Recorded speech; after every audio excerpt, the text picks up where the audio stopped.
Welcome to Sharing the Middle, where recovering perfectionists, overachievers, and anyone in the middle of a struggle come together to learn to embrace the messy middles of life. I'm Lacey, your friend in the middle and guide, whose claim to fame this week is just making it, because showing up is all we need to do sometimes. Today, I am joined by Christine Brown. She's a mom to twin boys who she jokes tried to kill her from her sleep deprivation when they were 6 months old. This experience ignited an obsession with sleep and a passion to help families. Christine became a certified child sleep consultant in early 2016 and founded Bella Luna Family, a parent consulting company where they specialize in helping parents with the most challenging aspects of parenting, including child sleep, child behavior, and potty training. Christine and her team can be found at all social channels at Bella Luna Family, and we've got links in the show notes. Let's dive right in.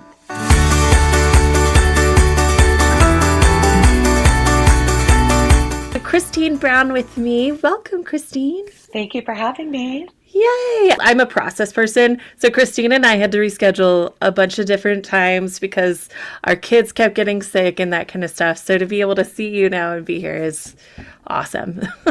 I'm thrilled. I'm so excited to be here. And I was like, saw it pop up on the calendar and I was like, yay, it's finally happening. It's happening. Yes. Well, I like to start with my initial question of, when you first heard of the middle or started to look into this, what kind of first popped in the mind? I find people tend to have a visceral, this is what the middle is reaction. Yeah. So when I think of the middle, I think of the kind of mess that happens, right? So sometimes like you're in the middle of it. That's what I think of that expression, right? And, going through some challenges and some struggles. And it's the stuff ultimately that I think we come to learn that we had to go through that in order to appreciate, the good stuff. Yeah. But it's not always so easy to see that when you are in the middle. 100% agree. So would it be fair to say that you kind of have a little bit more of a negative feeling towards the middle? I think I probably would have when I was younger, but now that I'm older, I don't want to say that, now that I'm more mature, I recognize that the middle is, when I'm in it, I'm like, this is tough, but I know it's going to get better. And I think you have to go through those middle moments, for a while in order to have that perspective.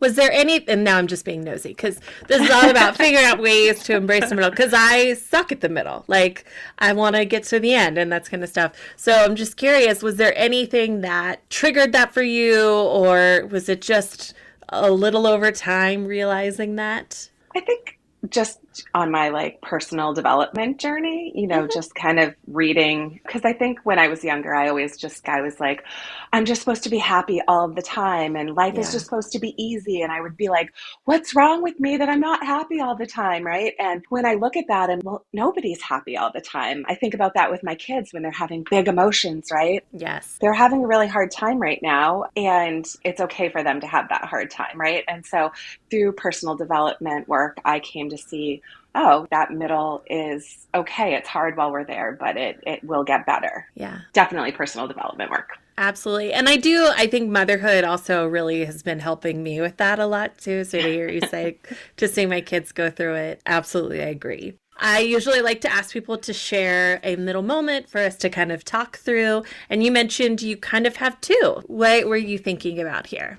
So these are both tied to motherhood. Okay. I used to work for a Fortune 50 company. I worked for them. It was a technology company. And I always felt, I think the expression is round peg, square hole. So I always felt like I was good at what I did, but I never really felt like 100% belonged, and it never filled me up. I had my twins who are now 8 years old, but at week 14, I called my boss and I said, hey, Tom, I think it's going to be difficult for me to come back full time. I'd like to come back part-time. And I was in the thick of it. I was sleep deprived, ridiculously sleep deprived. Yes, I cannot even imagine. Yep. And it was wild, but it was life-altering to go through that experience. And so he said, you'll either come back full-time or no time. So which one would you want to do? And so that was a real middle moment for me, because then at that point, I was like, I'm going to have to figure this out. And so I went back to work full-time. I ultimately ended up teaching my kiddos to be healthy sleepers, which created me starting my business ultimately a little bit later. It was about a year later. So that middle for me was tough though, because I was trying to work in this really high pressure corporate environment and have like infant twins. And I worked some of the time from home, but a lot of the time I was, having to go into the office, and it was downright dangerous for me to be driving with the level of sleep deprivation I had. I used to sit at stop signs waiting for them to turn green. My neighbor was like honking behind me. I'm like, he knows I have twins.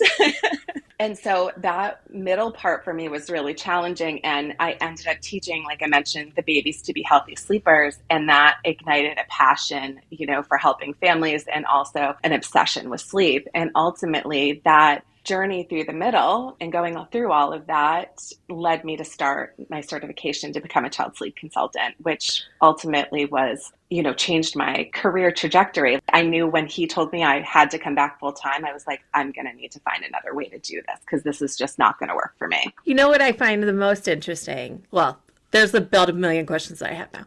But what I think is the most interesting to me is because you didn't have a middle option, right? It was either this or this. There was no flexibility in between. You were forced to go through a middle. I joke that the middle is very meta, but it is really interesting to me that middle ground didn't exist, and that's what really pushed you. I also personally am very passionate about, we expect women to come back to work and be the same person that they were before, and they're not. They've physically gone through a life-changing event, and then it's like, hey, welcome back, and it just makes no sense to me. I am curious now, so this was 8 years ago, and we'll come back because I've got more questions about sleep, and I know you said you have another one. Now that I feel like we are seeing more of this flexibility emerge and that kind of thing, what are your thoughts on that? Do you still think you would have ended up in the same place? I don't want you to have to play the what if game, but I think as someone who was essentially pushed out of the corporate world to see kind of this reckoning with COVID, and I think organizations are realizing that we can't keep pushing mothers that way. Mm-hmm. I just would love to hear your thoughts. Yeah, so I did have some flexibility, like even before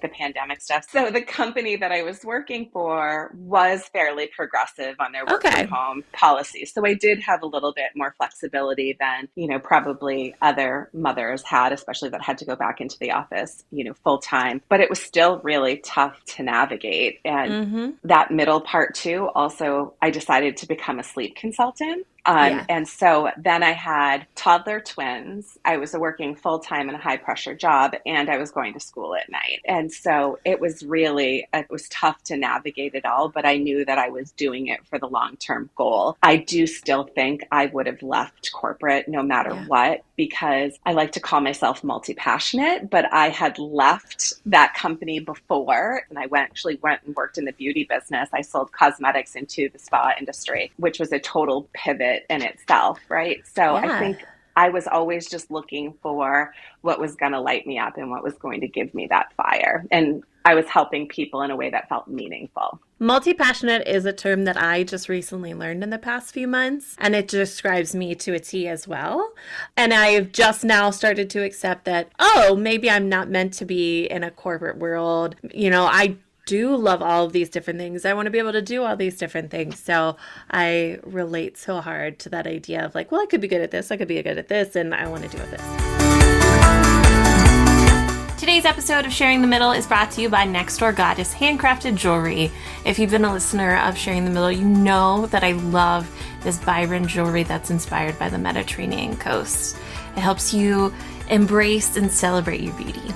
Each element is sourced from a small business, handcrafted in small batches, and only made while the creator is in their best mood. Vicki is one of my favorite people in the world, and she's their creative director, so I know that you will be receiving pieces that are not only beautiful, but will make you feel amazing too. I literally just put on my Tina in the Sun Golden Sunstone hoop earrings. I needed a little pick-me-up, and I wanted to add a little sunshine in my life, and I feel great. Head to nextdoorgoddess.com and get 10% off your first purchase by signing up for the newsletter with free shipping on all domestic orders. Release your inner goddess today.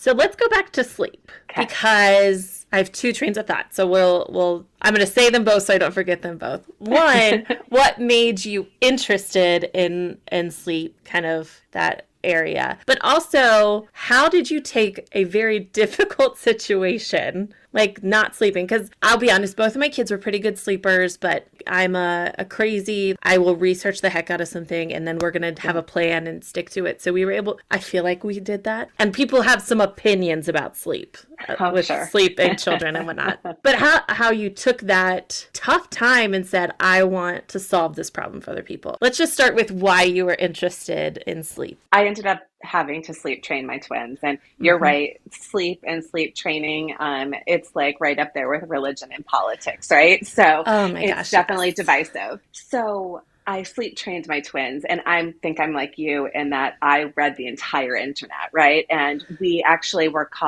we were sleep training dropouts. So we tried one night, and I remember like our pediatrician said, your babies are no longer hungry anymore. The fact that they're up eating like 4 times a night is not the real thing that needs to be happening. And so I was like, tonight's the night, to my husband at like 2:00 in the morning. And he's like, but they're starving to death. And I remember, you know how sometimes you have like whisper fights and you're like, yes, no, that's not it. We were actually literally yelling at each other in the nursery in the middle of the night. So the kids are awake anyway, so who cares?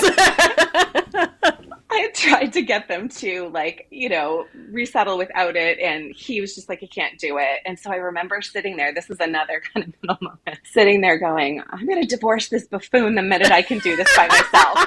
Right? Because you're like so sleep deprived. And in that moment, it's just, what can I solve? And that's going to solve something at some point. It's going to solve something. I'm going to take him out of the picture. Yeah.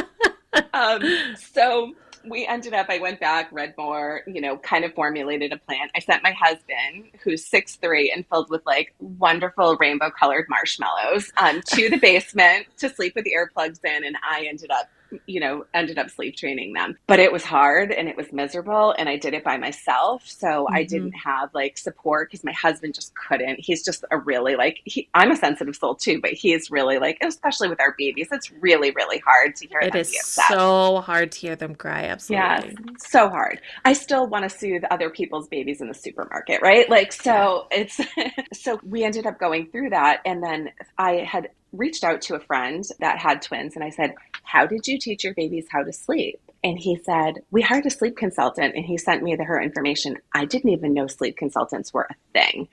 And I read her website, and I was like, and I'd always been looking for like what my business was going to be. Yeah. I've been entrepreneurial since I was young, and I just had never found the right fit. And I was like, this is it. And I said to my husband, I'm like, I'm totally going to do this. And so that started that whole research project. And so, taught them to be sleepers, and then went on to help, thousands of other families be healthy sleepers too.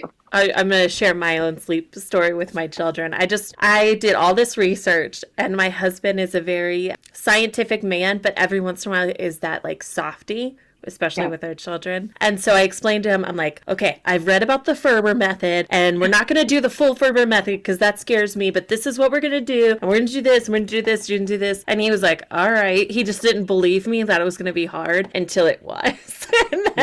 and then my stubbornness of we have a plan meant it was going to happen. And so it was him being like, no, he's crying. I'm like, he's fine. We know he's fine. Yeah.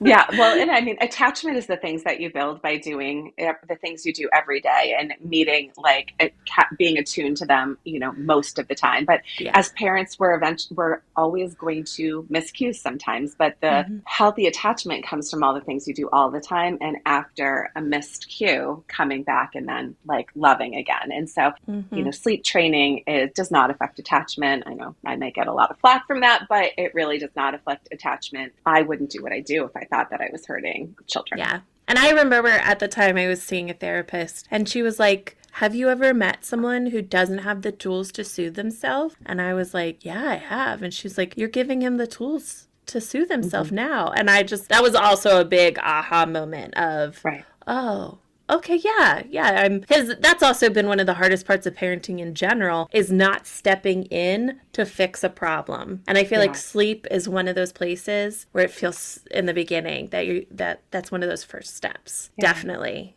definitely. Well, and it's So, hard because we start when they're newborns and they're really like, technically, they should be in the womb for an extra 3 months, but our bodies can't handle that, right? So they come mm, out and they're underdeveloped and they need so much to sleep in the beginning. And so we get caught in that pattern. And some babies transition well and, learn to be healthy sleepers and others don't. And it's our job as parents, in my opinion, to teach them the skills that they need. And children that have sleep problems become adults that have sleep problems. And so it's important, in my opinion, to start early. yeah. I want to know more about the period that sounds frankly like hell. Where you had two small twins, you were working full time and going to school. Do you just look back now and think, how did I do it? Or do you have a Oh, I plan? know Did how you I have did it. oh, you know how, tell us how you did it. My nanny was my best friend. She was literally I have a ton of family support. I'm so fortunate. My mother-in-law was constantly there. My mom was constantly there. We had a nanny and she was literally my best friend. She used to fold their laundry. She used to pick up the house for me. She was I love her amazing. And already. yeah, I still get chills when I think about how much I love her. And it was like all of that help was really Mm-hmm. what helped me. And my husband, I have to give him 100 percent props because he's really, really, really supportive of everything that I've wanted to do because it doesn't make his life easier when I go and want to do all of these things. Now, as a sleep consultant, are you developing plans? Are you going there to someone's house in the night? Like, I genuinely don't even know what that looks like. Yeah, so most of our work is virtual and kind of always has been virtual. Before the Yeah. pandemic, we would sometimes go into people's houses if they really wanted to meet face to face. But through Zoom, we can do almost everything. And so if families, we have them fill out an intake form so we get a really good holistic view of what's going on. And then we do a consultation over Zoom and really devise the plan together, pick a sleep training method, and then we put together a customized plan and then support them through the Mm-hmm. process. And so that's email, text messages, phone calls, and we keep a sleep log so we can give feedback back and forth. Okay, so it's like Yeah, having a coach it who's is. like, "Hey, this is what you're going to go out there and do today." Yeah, like I said, I feel very lucky that both of my kids really did sleep well once we figured it out and that kind of stuff. Would I love if my 4-year-old would stay in his own bed all night? Yeah, but it doesn't wake me up, and then I just wake up and his face is next to mine, so it's the worst things in the world. But I do know so many people who don't have that, and then it just becomes a cycle. So that is a very valuable service. You said that there's kind of like a second pivot or a second middle. I want to hear about that too. Yeah. So I graduated and started my sleep consulting business. And so then I had toddler twins, a full-time high pressure job, and I was working nights and weekends with growing my business. And every day I would pray for a layoff. I would say, oh my God, please let today be the day that I get a layoff and I get a package. Please let the day. And so it was actually October 31st, 2016. And there was a buzz going around that there was going to be a layoff coming. And so I called my boss and I said, hey, I hear there's a layoff coming. Am I on the list? And he's like, no, you're not. And I was like, can you put me on the list? And so on November 1st, I got laid off. And that was such a middle moment of oh my gosh, I was so excited, but then I was so scared to make that pivot to the next thing. And so I remember for a week just sitting there stunned. My husband's like, let's do it. Let's go all in on the business. But it was just really, that was a really scary time and trying to figure out how are we going to make ends meet? Because I left a healthy salary to rely on just, what I could produce. But it's been amazing because it's been 7 years. And so, Which is yeah, a huge achievement. yeah, Huge. I'm having a very similar experience in some ways and different in others. But I know that feeling of oh, maybe this was meant to be. And that's kind of what it sounds like you were feeling. I'm going to put this, it seems as if you're a high achiever. well, A little bit. just a little bit. Recovering So perfectionist. that's, yes, wholeheartedly here. Even though you asked to be laid off, did you still have negative feeling, or was it hard to be laid off? I feel like that would be a very complicated feeling moment of like, but I'm a high achiever and I am good at my job, all those things. Yeah, it was definitely, I was scared out of my mind Yeah. because you're leaving the known to go into the unknown. And there was a part of me that was like, why can't I just do this? Everyone else does this and they're happy, right? And like for me, it was really soul sucking. And so I was scared, but I was also really, really excited at the same time. So there was a whole host of emotions. And, that imposter syndrome, like, can I really be a business owner? Can I really be a successful business owner? That was all like coming up. And I mean, honestly, sometimes that still comes up, right? And that's just working through, that's just working through like kind of old programming. But it's been the best thing that I've ever done, and I would do it again. That's awesome. I also, something you just said really hit me to my core of why can't I do this? Everybody else does this. Yeah. And I just really relate to that because I'm very Midwestern. I live in Ohio. And so it's very much that you get a job, you work there for a long time, type thing. And so I keep talking to women like you that it's like, oh, you felt that way too, of like, this doesn't feel right, but I kept pushing and pushing and pushing. And then I'm trying something new and it just feels so good. So thank you. My parents thought I was crazy. Oh, absolutely. They're like, you're leaving a stable job with a 401k to start your own business, but they were still super, super supportive. So, but they think that, it's also generational too. So absolutely. Yeah. Absolutely. Well, first of all, thank you for sharing your story. I've really appreciated. Is there any other like middle thoughts you have before I ask you about advice? No, I think that's that's a really good wrap up of, my middles. Yeah. Or at least two of them. At least two of them. I know, because they're all around us. So I love a solid takeaway or a piece of advice to give our listeners, and really for me, because I love other people's learned advice. So if you could either talk to yourself in the past or just a hard lesson you've learned, what would you say is your piece of advice? I think it's something we kind of already talked about at the beginning, and it's if your head and heart are going to be at war, if you're feeling like you're not in the right place. And so always, you have your head, but you have to follow your heart. And when you're in the thick of it, just try to remember that you are going through a ton of learning and a ton of transition to bring you to that next place where you'll be able to truly appreciate all of the fruits of that difficult labor that happened in the middle. I desperately needed to hear that today. Thank you. You're welcome. Thank you for having me. Absolutely. Well, is there anything that you'd like to plug? Yeah. So if anyone is having challenges with their child's sleep, we also focus on behavior, which is another middle moment that we could have discussed. But I also am a parent coach, so help their families, their children's behavior and potty training. So if you're struggling with any of those things, you're being well rested and having tools in your toolbox to manage motherhood can make those middle moments much easier. And so if you need help, feel free to reach out. I have tons of free resources on my website, which is bellalunafamily.com. And if you want to follow us on social, it's at bellalunafamily on all the most popular social channels. Awesome. Well, thank you so much. As usual, thank you for sharing the middle with me today. Remember to check out my writings at themiddle.com. That's themddl.com. While you're there, you can sign up for the weekly newsletter to get a little bit more middle in your inbox each week. I am a one-woman show, so any bit of support means the world to me.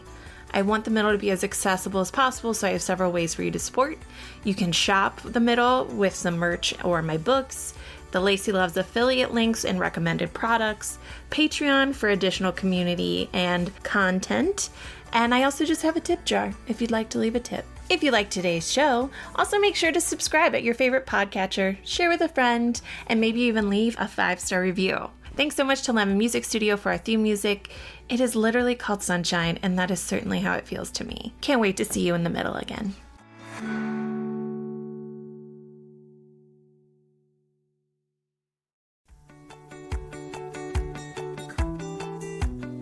Thanks for sharing the middle with me. As always, I hope you've been able to see a little bit of yourself in the story we shared today. Don't forget to follow, share, rate, review, and follow me on social media at Lacey Shares. You can always check out the Joyful Support Movement at joyfulsupportmovement.com and see all of the amazing goodness we have there, like No Shame in the Home Game, Pops of Joy, courses, resources, and of course, the Joyful Support Village. All right, now go out there and spread some joy.